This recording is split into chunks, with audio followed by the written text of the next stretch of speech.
আল্লাহুম্মা আজরিনা মিনান্নার, ছোট্ট একটি দোয়া আল্লাহুম্মা আজরিনা মিনান্নার। এই দোয়াটি যদি নির্দিষ্ট সময়ে আপনি অনলি 7বার পাঠ করতে পারেন, তাহলে মহান রব্বুল আলামিন আপনার মনের আশা পূরণ করে দেবেন ইনশাআল্লাহ। আপনি যেটা চাচ্ছেন, আমরা তো সবাই চাই, আমরা মোটামুটি সবাই অভাবে আছি, বিপদগ্রস্ত আছি, বিভিন্ন জিনিসের আমাদের প্রয়োজন, আমাদের মনে অনেক আশা থাকে।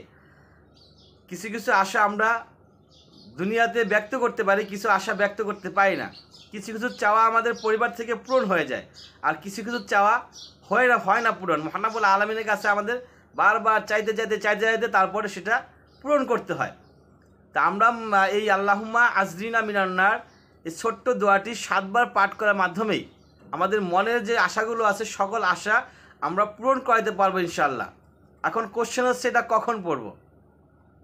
তো পড়ার আগে একটা কথা বলে নেই, সেটা হচ্ছে যে আপনাকে বিশ্বাস থাকতে হবে, ইয়াকিন থাকতে হবে। কিসের প্রতি? আল্লাহর প্রতি, যে আল্লাহ হচ্ছে আমাকে দিবে, ইন্নামা আমালু বিল নিয়ত। আপনার নিয়তে যদি কোনো গড়বড় থাকে, বুখারী শরীফ, মুসলিম শরীফ 1 নম্বর হাদিস, আপনার নিয়ত যেটা করবেন আপনি সেটাই পাবেন। আপনার নিয়তে যদি গড়বড় থাকে তাহলে সব কিছু গড়বড় হয়ে যাবে। আপনি আজকে 10,000 টাকা আয়সা ঘরের ভিতরে রাখেন, যে যদি অসুখ বিসুখ হয় তাহলে 10,000 টাকা আমি ব্যয় করব। দেখবেন অল্প সময়ের ভিতরে আপনার এমন অসুখ হবে, বা পরিবারের ভিতরে এমন অসুখ হবে, এমন রোগ হবে, যেটা ওই 10,000 টাকা কাজে আসবে না। কারণ 10,000 টাকার কারণে অসুখটা আসছে। কারণ আপনি নিয়ত করছেন যদি কোনো অসুখ বিসুখ হয় তাহলে আমি এই টাকাটা খরচ করব। নিয়ত করে আপনি এখানে টাকাটা রাখছেন, এই নিয়ত কখনো বিফলে যাবে না। অসুখ বিসুখ আপনার হবেই, বিপদ আপনার আসবেই।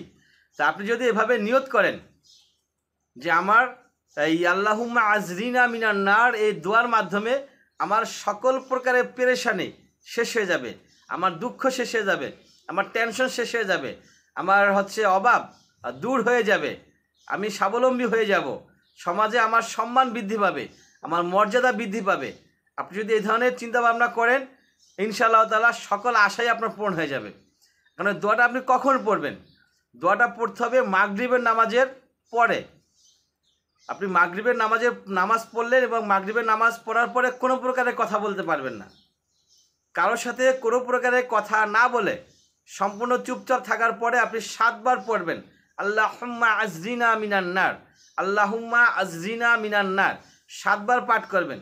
7বার পাঠ করার পরে আপনি মহান রব্বুল আলামিনের কাছে দোয়া করবেন। দোয়া করার আগে অবশ্যই আপনাকে দুরূদ পাঠ করতে হবে। তারপর হচ্ছে আপনার ইস্তেগফার পাঠ করতে হবে। দুরূদ ইস্তেগফার পাঠ করার পরে আপনি আল্লাহর কাছে হাত তুলে মুনাজাত করবেন। যে কোনো দোয়ার আগে, যখনই আপনি দোয়া করবেন, যে কোনো দোয়া করার আগে দুরূদ পাঠ করবেন, ইস্তেগফার পাঠ করবেন। বেশি থেকে বেশি পরিমাণ দুরূদ এবং ইস্তেগফার পাঠ করার পরে আপনি আল্লাহর কাছে হাত তুলে মুনাজাত করবেন।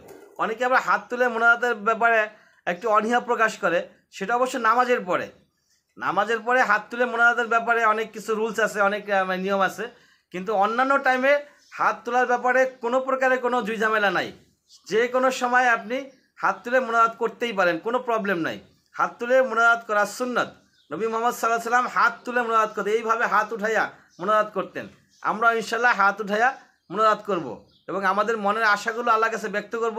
মহান রব্বুল আলামিন আমাদের সকল মনের আশাকে পূরণ করে দেবেন ইনশাআল্লাহ। ওয়া আখির দাওয়ানা আলহামদুলিল্লাহি রাব্বিল আলামিন।